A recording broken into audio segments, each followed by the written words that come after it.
Now you replace Patullo in week 14, John, and the Eagles offense is back, baby. They're humming again. Yeah, you're right about that. I don't think that's the case.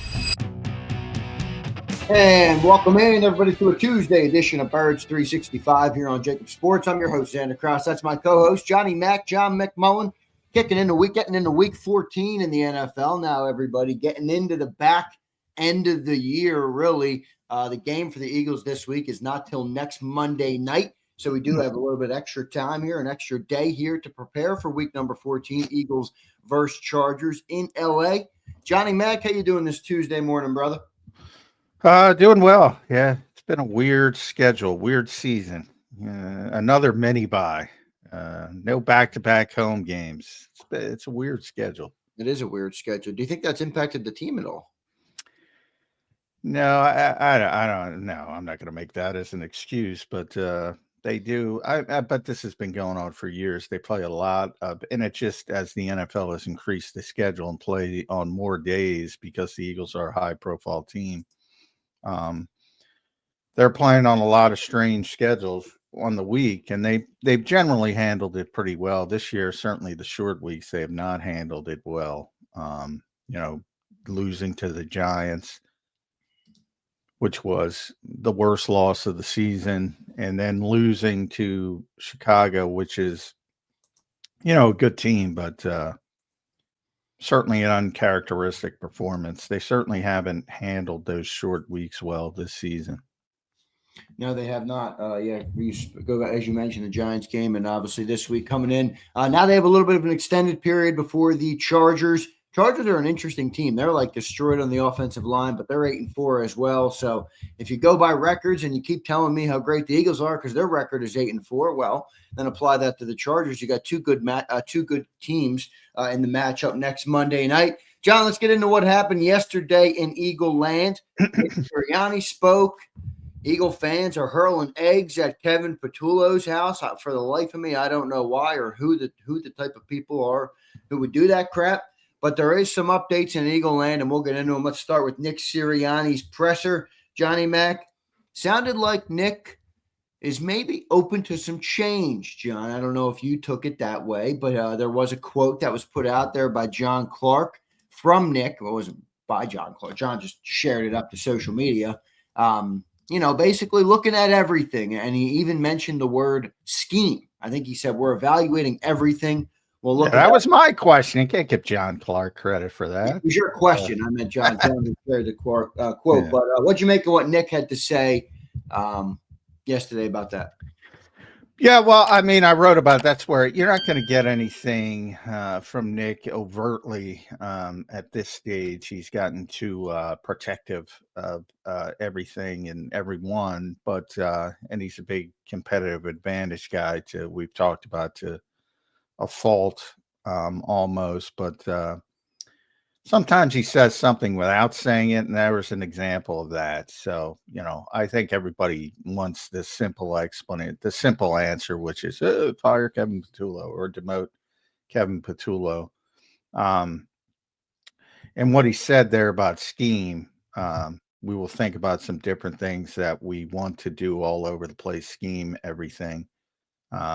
I think he's talking about those little tweaks, which they've already done. They did it after the first. We talked about the struggles on short weeks. Well, they came out and they went under center more to try to get the running game going. And ironically, it was the passing game that got going because of it. But so they have done these little tweaks before, and I think you'll see some tweaks coming out. But that's sort of what he's talking about. And I don't know how much you can fix this thing at this point other than players playing better, to be honest.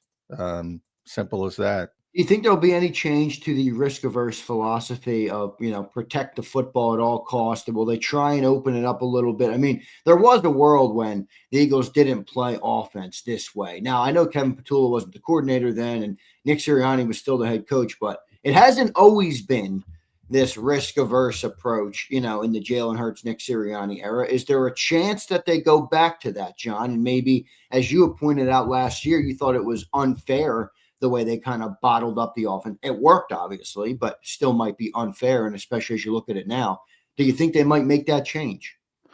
I don't, because if you look at this little mini 2-game losing streak, they've turned the football over. Right. And that's arguably why they lost both games. So, I mean, it's sort of, if you look at it from that standpoint, Yeah, now, you might double down. we got to ball and we'll win. you know, it is, and you had the, you know, it was more unconventional in Dallas where you had the Saquon fumble, you know, guy coming back into the play. Sometimes that's going to happen. You had the poor Xavier Gibson punt, but and ironically the defense held up anyway. But and then Jalen with a bad interception, Jalen with a bad fumble. That was specifically on Jalen against Chicago, and he took accountability for that. But yeah, I mean, this ain't the game coming off where you're saying, "Oh, we need to have him turn it over 4 times like he's Max Brosmer." I think it would go in the opposite direction, if anything. Well, and more feels to me like the opposite, that the offense just can't get going. You know, they're top of the league in 3 and outs. They have another 4 of them. They don't move the ball very much. You know, the offense was on the field for 20 minutes of gameplay in that last game. That to me is more what it's about. But I understand your point about the turnovers. It's not going to change. Yeah, well, I think that is, you know, the effectiveness. You know, players got to play better. Simple as that. Offensive line, quarterback, specifically, I would say on offense and defense. I think it's a little bit, you know, a little bit more unconcerning for the defense because you know what you have in Vic Fangio. And I really do think that's a game that is uncharacteristic. They played against the Bears. And sometimes you just have bad games, and I think they'll bounce back to a certain degree certain degree at least. But offensively, excuse me, guys got to play better. Penalties, Jordan Mailata was talking about that on his show. I mean, the penalties have been ridiculous. Not only putting them behind the sticks, and I'm not talking about holding or talking about some of these subjective calls. I'm talking about the pre-snap stuff, not lining up correctly, turning, you know, 1st and 10s to 2nd and 1st and 15s,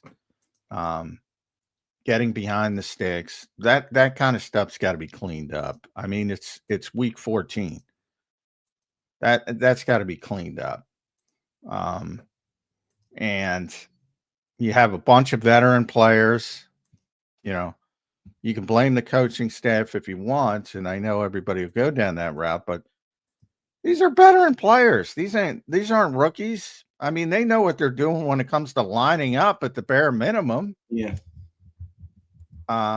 So that to me is a focus issue and things like that. So they have to fix that kind of stuff. And then I would say and I would add Saquon in that conversation, obviously, as well. Saquon, Jalen, offensive line, they just have to play better. Simple. If you want simple, there's your simple. They just got to play better. There's guys, and, you know, I will add one defensive player on there, and that's Jalen Carter. You know, coming into the season, including me, we were talking about, wow, this guy might turn in defensive player of the year, you know, type conversation. Not even close. Not even close. He hasn't even been one of the best defensive tackles in this league. Forget about defensive players. Yeah. So, that's going to be an interesting conversation when his contract comes up. I think they should obviously pay him. He's a great player, but I don't know if he's in that ballpark of what we thought he would be. No, not even close. That's what I'm saying. Yeah. I mean, he's still a good player. You're right. Yeah. I mean, I'm not saying he's not a good player, but, you know, we were expecting superstardom. He's not a superstar at all. And he's got to start playing up to his potential as well. John, if the coach is doing, I get what you're saying, that players have to play better, and I agree with that. But you look at a team, and I'll just use the example of the team who played last night. 11-2, the New England Patriots are. Now, I know they haven't beaten a bunch of world beaters. They haven't had a great schedule, but are players just playing better in New England? Did they just get better player? I mean, that to me looks like a good example of a great coaching performance. Now, I'm not saying it's all the coaching. The players deserve a lot of credit. But I think that's where people sometimes hear what you say about the coaching and they're like, I don't get how you take it all off the coaching, because you see good performances. You see what Ben Johnson's done with the Bears. You see what Vrabel's done with the Patriots. Are the Eagles coaches giving the advantage to the Eagles players like some of these other coaches around the league are? I don't want to get into the scheme part of it, but from the standpoint, sometimes, yeah, and Mike Vrabel's a good coach, and you saw sort of the life cycle. I talk about the life cycles of teams that exist. I mean, that was a significant contender in Tennessee for a long period of time until it wasn't. And you have these life cycles, and Mike was unfortunately unable to get over the hump, and it went in a negative direction. And then he's got a new situation where he's the new voice, and they have a young quarterback who's taken a big step forward and Josh McDaniel deserves a lot of credit for that. Yeah. And they have a lot of juice. And, they also have the easier schedule because of how poor they were last year. Very similar to Chicago in the NFC, and even Denver, also in the AFC.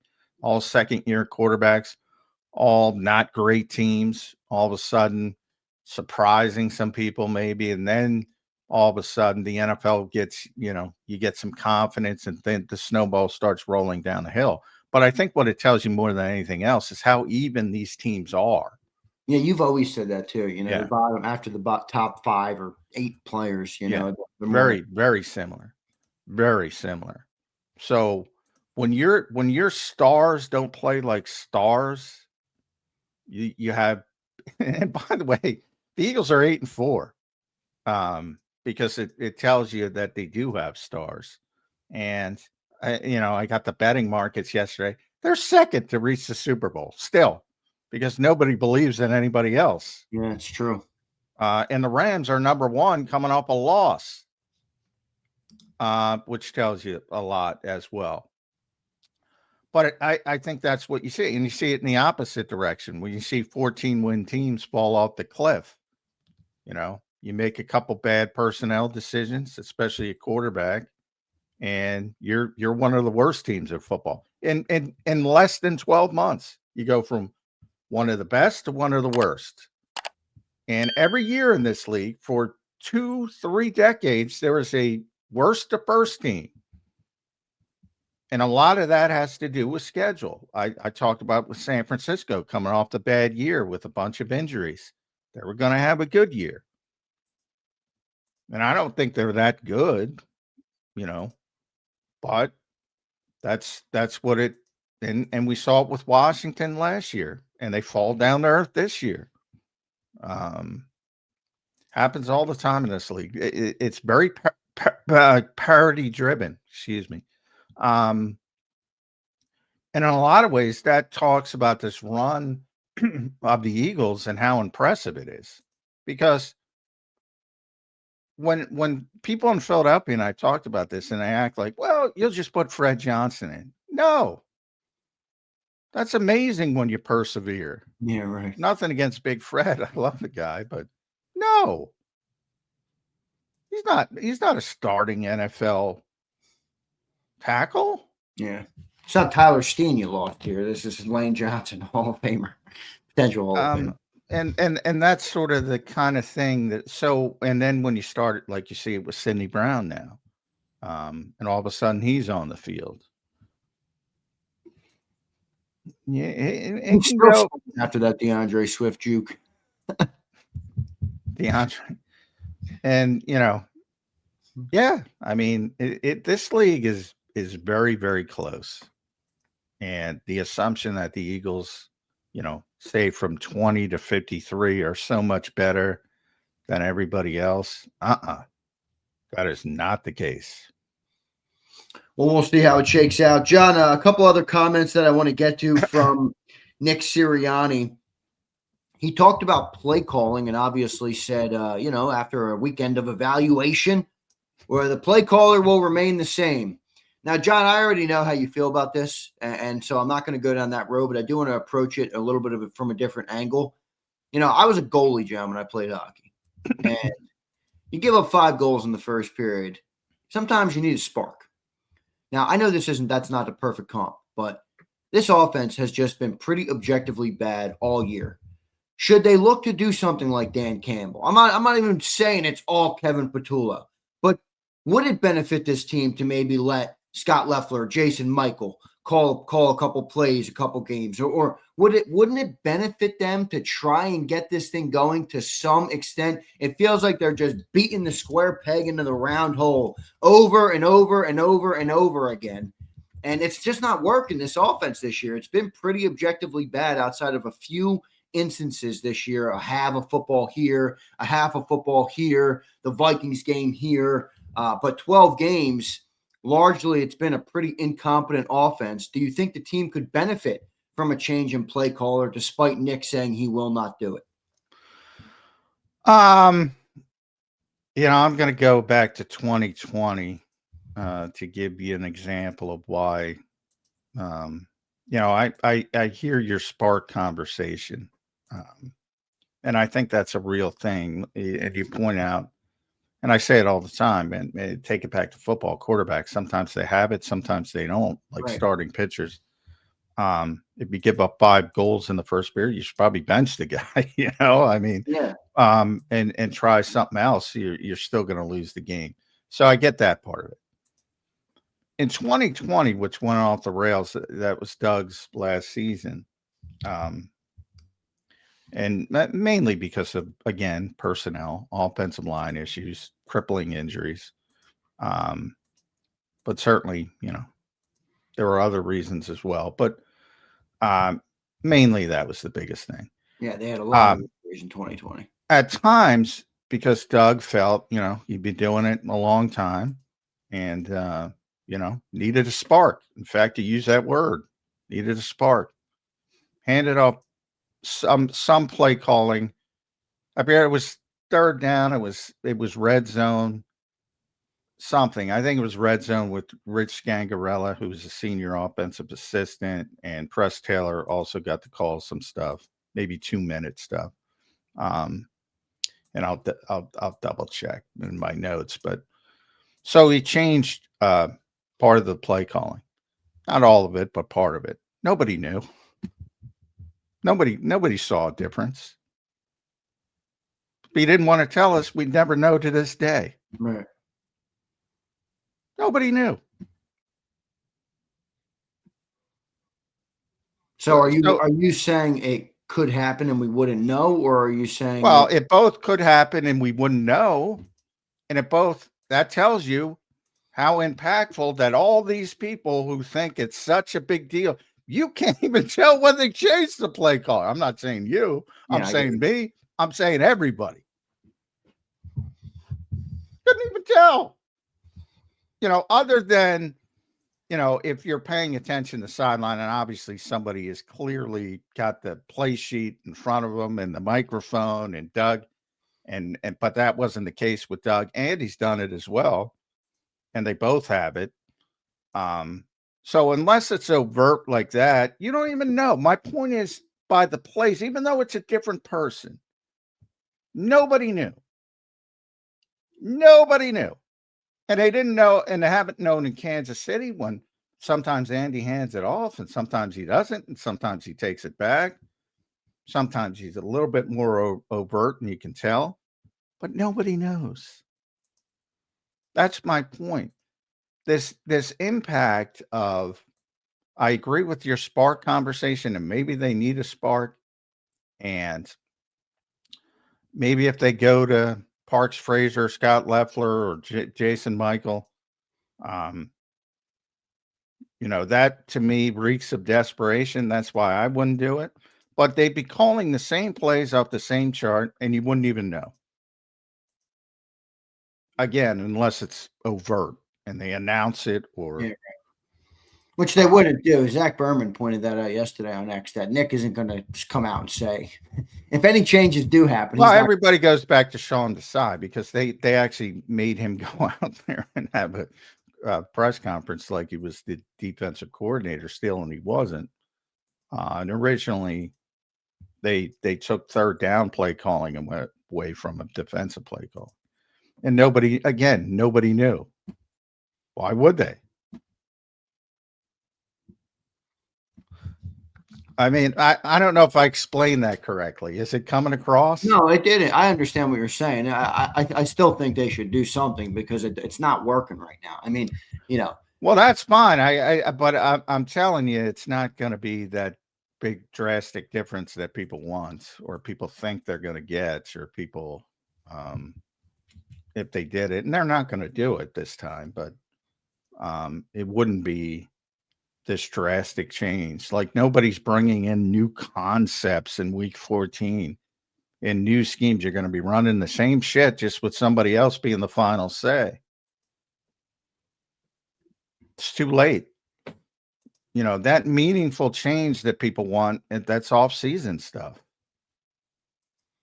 yeah, It's not week 14 stuff. yeah, it really does. It feels like you're right about that part of it. You're not just going to. I think there is a line of thinking of people, and I think they're wrong, but it is what it is. It's out there. Now you replace Patullo in week 14, John, and the Eagles' offense is back, baby. They're humming again. Yeah, you're right about that. I don't think that's the case. All right, John. Next question for you on Nick. I don't want to take a shot at the beat guys. That's not my intent. That's not my purpose here. I don't get why nobody asked him about the quarterback's play. Like, nobody says to Nick, Jalen seems to be in a slump. Yeah, well, like that. It's just, are they afraid to do it? Is it because Nick's going to give you the same bullshit answer? Like, why is that? I don't know. I feel like if I was up there, and maybe I'm just speaking, out of line because it's not what I do, and I have respect for what you guys do, but I feel like I would ask that question. Well, it's funny you say that because I was going to ask that question, and not to say, but I was second. Again, it's Zoom on Mondays, so it's not live. So you're getting one question, and if he doesn't answer it, maybe you get a follow up. Elliot was first, and he asked some. I don't know. Well, I didn't. My presumption would he ask about the evaluations or Patullo, and then I could go to Jalen. Unfortunately, you don't know what, but we don't have meetings, as I always say. So I was, I had to ask. I felt I had to ask the question about the evaluation and Patullo more. And then it went, and it was very Patullo heavy driven press conference. And then everybody else after me went in different directions, but most of it was Patullo related. And it's a very short time. You saw how many questions were asked, not many. So, it would have been asked if it were live. Somebody would have gotten to it. I would have gotten to it as a second question, at least. I'm confident it would have been asked. So there's some limitations on Zoom, and it was a heavy, because you're coming off the mini bye. Said they were going to evaluate everything. You got to get them on the record about Patullo. It was very driven to that.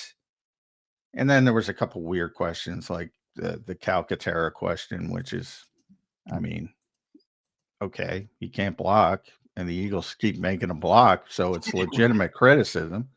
But probably that's, so, and again, you don't know what people are working on. So, they're probably working on, hey, their tight ends can't block. They're probably working on that story. So they need a quote for that story. There's a lot of things that go into it. And you have very limited time. Even with the head coach, we get him more than anybody else, but you still have limited time and limited questions. And everybody's working on something different. And everybody needs a different answer to work and finish their stuff. So it got lost in the weeds. But I will say the quarterback, the there will be plenty of questions about the quarterback, and there were, but most of the questions, because of the stories that came out, were about the run game. So there were a couple questions about the quarterback run game. But to your point, yeah, he should have been asked about Jalen's not playing well. And he will be. And Jalen will be asked on Thursday. So it's coming. Yeah. Not that they'll give you a great answer like they ever. No, well, that's true too. Yeah. But all right, it is what it is. Johnny Mac, let's get into some other conversation today. Real quick, a little update for everybody. Hard Knocks comes out tonight. All right, I know a lot of people are excited for that one because they feel like they're going to get some look at the inside, what's going on here. I don't think you're going to get that. That excitement will dim quickly. Yeah, the Eagles PR staff will not allow much to that screen. But I will tune in for everybody and keep you guys posted on what's there. I don't know if John will watch, but I will watch. So good stuff there. John, the Kevin Patullo story, I just got to get you to comment on it. The people hurling eggs at his house and shit. The Morristown Police Department put out a statement about that. Come on, people. Let's be better than that. Come on. See, what losers. Come on. That's a perfect word. Now, you hope, I hope, I guess, hope is not a strategy, but I hope that is a very small minority. I hope there isn't a bunch of people that think it's okay to go to somebody's house and egg it. And I know everybody's going to say, well, we egg people. And you're a loser. Well, I don't know what else to say. You're a loser. No matter how many property. It's just ridiculous. It's a ridiculous thought process. Mindset. It is. And all because you don't like a guy you don't know. You have no idea what's going on. You have no impact on. You think you know, but you don't know. From the standpoint of we talk about every day on the show, play calling versus you have no idea what the play call is or what it's designed to do, or how many times have I said this? And nobody can even accept that. They're judging play results. They don't want to blame the players. It's not, Dan Campbell went through some shit in Detroit, so I'm not picking on Philadelphia. It happens all over. There's losers in every fan base. Yeah. But these people are losers and should be ostracized from the fan base, or at least from the good fans. You don't do that shit. People have families, people have homes. Well, that's where I come down. I mean, you're going to go to a man's house when his kids are home and his wife is home. I don't feel bad for you with whatever happens next. No, I hope. By the way, and I was talking to the Morristown police. So they're investigating. I hope they continue. I hope they find them. And there's only so much you can do, but I hope they make it public and say this is the idiot that did this. Idiots. And I hope they find them, and I hope they're, when they think about their stupid actions. I don't know what else to say, but it's so immature. Grow up.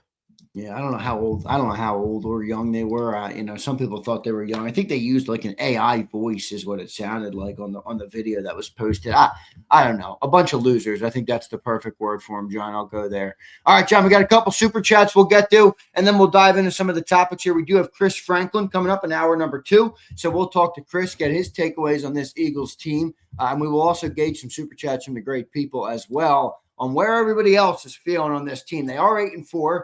They won 4, they lose 2. They win 4, they lose 2. Will they win the next 4? Who knows? Let's see what they can do. And how's everybody feeling about the team, I think is a question I'm interested in here. Real Zeal. What's up, Zeal? I think you sent this twice. I'm not sure if you meant to do that, but we do appreciate it. He says, JMac, Jalen Hurts is like Dirty Dom Mysterio. He's limited in the ring, but he knows how to draw heat. If he has a bad match, is it on him or the booker for asking him to do something he can't? I like the comp because I like wrestling, but I don't think Dom is as bad as a lot of people project. But he's getting better, but he does know how to handle the crowd. I don't know if Jalen knows how to handle the crowd because, I think the aloofness is a little bit too much. In fact, I think if he would handle the crowd better, it'd be a better situation. And by the crowd in this instance, I don't mean the fans or the media. I mean the locker room. Yeah, I don't like the comp, but look, I don't think it's possible for this team to be a high volume. I've said it many times, a high volume passing offense with this quarterback. So I think, and again, consistently, not that he can't do it for a game. He's already done it for a game, consistently. I I think the think, game that you just referenced, though, I think that's what breaks people in terms of like they see it for a game, you know what I mean? And then there's like, yeah. why don't we do this all the time, you know? Well, you see it because a lot of times it doesn't work, and you have the 130 passing yard games, and you have the missed throws, and then you get in an environment like, unfortunately, there's been some bad weather luck for these games, Detroit, Chicago, and it's looked even uglier. Um, but I think there's a way to get a better balance. I think they're too, risk averse. I've said that as well. So I think there's a better balance. But look, I think the problem with this team, because it's not men, I think people think it's as simple as these guys are out there with a joystick and go put the players to succeed. And it's the exact opposite. It's the players. Um, and guys who are proven star players are not playing like star players this season. Saquon Barkley, Jalen Carter, offensive line, Jalen Hurts. If they played up to their reputations, this team's 8-4 anyway. They'd probably be 10-2. They're second on the betting markets to reach the Super Bowl again, to win the Super Bowl. And they'd probably be the favorite if guys were performing up to their reputations. But right now, they're not. And to blame it all on the same coaches who, for the most part, like Jeff Stoutland, all of a sudden doesn't know how to put together a running game. Like I that's what I don't get with this criticism. Like I don't know about you guys. Two things, and I'm not mentioning names, and I'm not mentioning. I see such a visceral emotion with some of these film people. Like I don't know how you can take that credibly. Like when they're so upset about a certain play or a certain thing going wrong, and they're breaking it down, and they're talking like we. You hear the word we, that's a dead giveaway. Move along. Because it ain't we. But and then from the standpoint of, again, forget about the coaches you don't like. Think about the coaches you do like. Jeff Stoutland. Okay. Now I heard it multiple times this week. Ben Johnson's the king of the world. What a great inventive run game. What other than nobody's watching Jalen Carter get washed down again and again and again and again. And they go, well, why don't the Eagles do that? You got one of the best offensive line coaches in the history of football, one of the best run game coordinators who just put together the second most, the best individual season for a running back in NFL history, and one of the best rushing offenses as a whole in history. And all of a sudden he can't coach. It doesn't make sense at a base level. Vic Fangio. Well, you could put up the tape of that performance against the Chicago Bears and say Vic doesn't know what he's doing if you wanted to. Nobody has, because he's got some rope left. And he's the best defensive coordinator in football. I firmly believe that. They're not on the field, man. I mean, Vic's the best example because people still like him. And that was a shit poor performance against Chicago. Why couldn't he turn the switch? He's Vic Fangio because he's not on the field. So I get it. People want scapegoats, but there's no credibility to that. There's none. Like why are people getting emotional watching film of an NFL game other than the emotion of I think they're laughter? incredible good people to watch. But I agree with you. There's Well, I'm not picking on everybody. Yeah. You know the ones. I mean, Baldy's great. I know who you're talking about. Yeah. Well, I'm not. I'm talking. I saw like 3 or 4 different people. I'm not speaking of one person. I mean, I watched even Kurt Warner, had a good breakdown on a lot of people were ripping Jalen for the play where he threw the ball to Devontae Smith and it was off. And everyone's like, God, it was open and he should have made the throw. And Kurt Warner really broke down pretty simply what happened there. I mean, he wasn't you're not even looking at Goddard there because your first read worked. Oh, yeah. Don't even get me started on them. Don't even get choice me started route. on the It's a choice route, so Yeah. the receiver can kind of pick and choose there. You got to be almost on the same page. Like that to me, a Hall of Fame quarterback, I'm like, okay, there is credence in that. I will listen. Oh, yeah. Well, you'll never hear me criticize Baldy or Kurt or somebody, and especially quarterbacks or Tom, somebody like that who've actually done it at a high level and know how to play the position and know exactly what's going on. But yeah, I hate the screenshot. This guy's wide open. Yeah, I'm not a fan of that either. Like he's an owl, the quarterback. Sometimes it's on the other side of the field. How does he not see? Yeah, right. Every play has a progression. It's just, I always say, elevate the conversation. I'm like, boy, well, it's ironic too. You share screenshots of people open, and in a way, that's a credit to Kevin Patullo. They might not want to admit that, but it's a credit to Patullo. That's just a funny sort of hypocritical thing to point out. Yeah.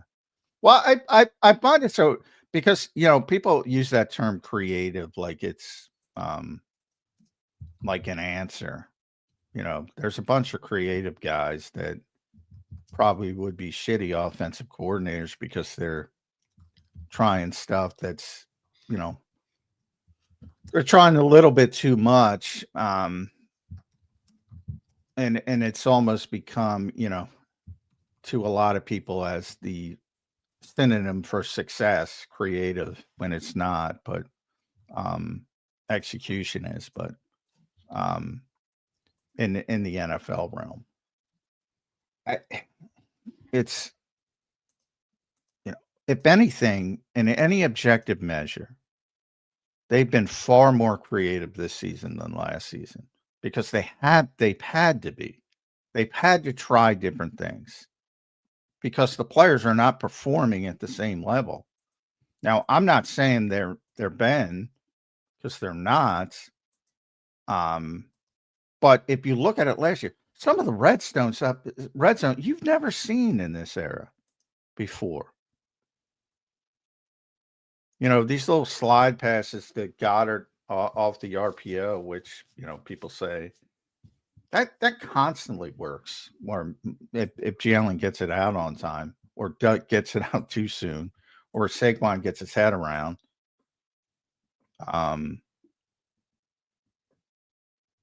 Yeah, I don't know what to say other than, if it continues going this way and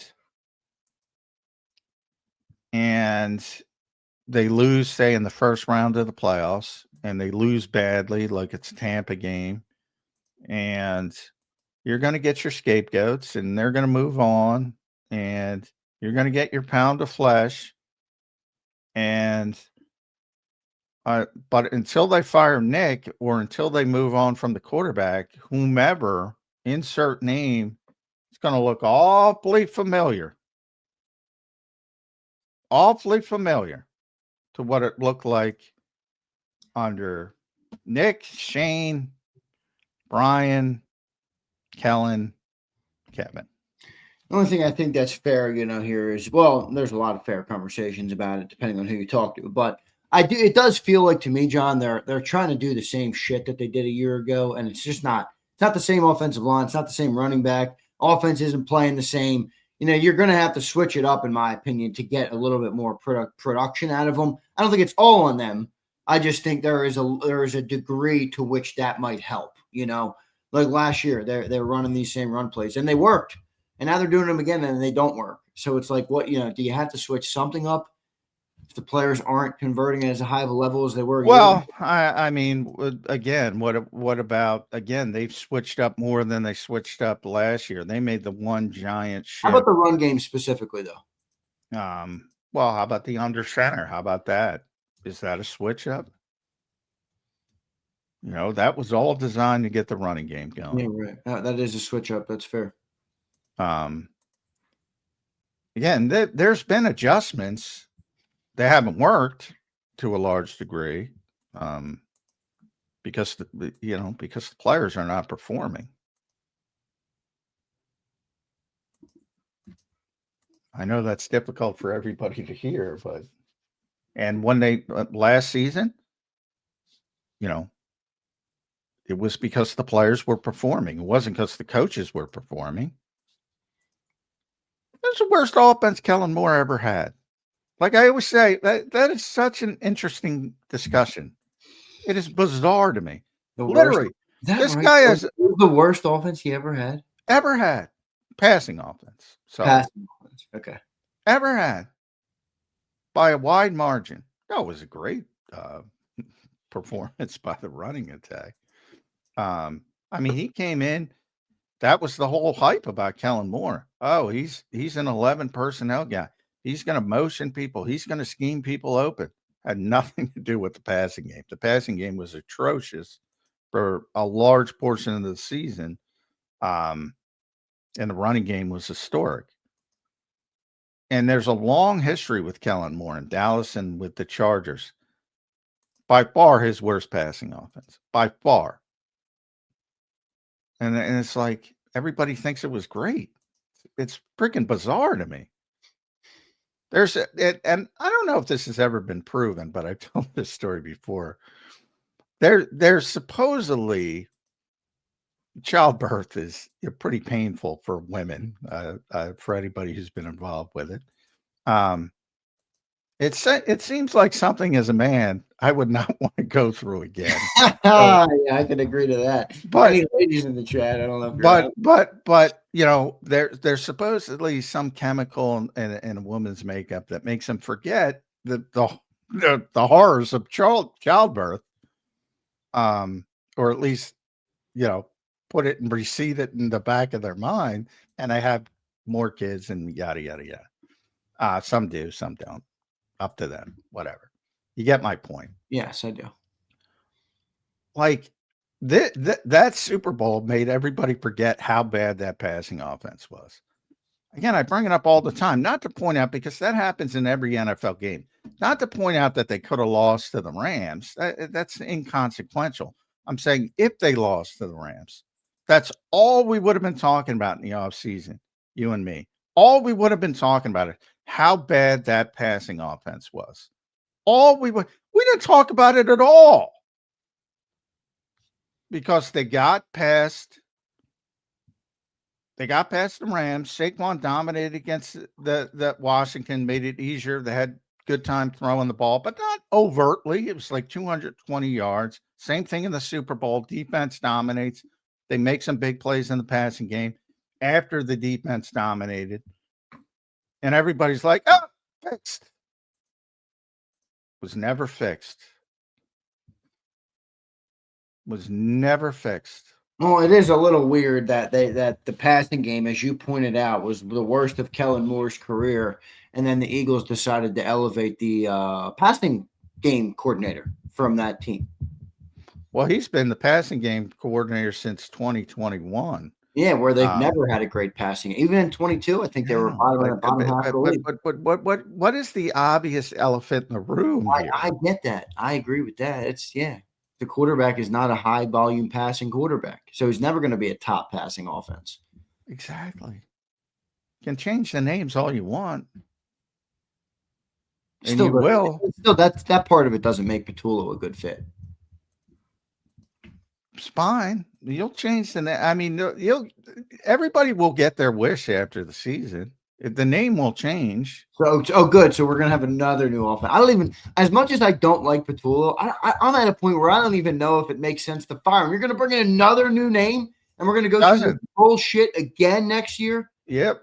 New offensive coordinator. Let's see how long it takes him to mesh with Jalen Hurts. Another new offense, another new half of a playbook, another more new terminology. Come on. That doesn't even sound like a good answer to me. As bad as I don't think Patullo is all that great, but I don't think it's all on Patullo. I don't know if that makes sense. Yeah, continuity is better than the alternative. Now there's levels to that. I mean, in hindsight, Sean Desai was not prepared for that job. But Nick has been around long enough, around Kevin long enough that I feel very comfortable. He's made the assertion that Kevin is not overmatched in his job performance. And certainly the players seem to like him. So I don't like that comparison. But Jeffrey's Jeffrey, and he'll have his scapegoats, and most likely it'll be Kevin. And then Nick will be on the clock, and I'll bring in somebody from outside the organization, new ideas, and you and I will be talking at OTAs, and they're trying to run motion, and they're trying to get so-and-so involved, and they're trying to do this, and they're trying to do that. And the same thing in training camp, rinse, repeat. They'll get to the regular season, they'll scale it back. This conversation has led me to a bigger question. Are Nick Sirianni and Jalen Hurts just not a great football fit? I know they've been very successful, and I'm not taking away from that football success, but we have an offensive head coach who doesn't call plays, which is fine. I mean, I get it. He's the CEO of the head coach, but it's created an environment where there's constant change, there's constant churn, there's constant turnover. Jalen would benefit, in my opinion, from a little continuity at the position. Are they not a good football fit, John, anymore? Nick Sirianni and Jalen Hurts? Well, I mean, they're already a great football fit because of their success. Yeah, well, I get that. I'm not discounting it. I mean, and again, everybody's got a life cycle, and you're trying to expand the life cycle as long as humanly possible. At some point, it's going to end. Maybe this is the start of it. Maybe it isn't. Maybe they rebound. I think they have an easy schedule. I don't see any great teams in the NFC. I think it's more likely that they recover than the life cycle ends. But I guess it's possible the life cycle is ending because this league moves fastly. I talk about it all the time. Guys age out. Guys start playing poorly. Guys just decline. And maybe we're starting to see the beginning of that. It's possible. And then you have to go in a different direction. In the case of the Eagles, that's their setup. Look, Jeffrey, yeah. The Eagles have had so much success. One of two things happens. Either the guy gets a job, Shane, Jonathan, Kellen, or they don't reach expectations and they fire guys. The second part is the problem. Because, yes, it would be better to let somebody, because when you are a first-time coordinator or you are a first-time play caller, you need some time to grow in that position. But again, patience is not in tremendous supply in Philadelphia. It just isn't. It's either succeed or you're out. And if you do succeed, you're also out because you're going to get, and that includes Kevin, by the way. If they rebound and win the Super Bowl, he'll get head coaching interviews. He'll be gone to some other team that's $60 million over the cap, so he's not hamstrung by his fucking offense. All right, let's go to our next super chat. Oh man, this stuff stresses me out. This damn team.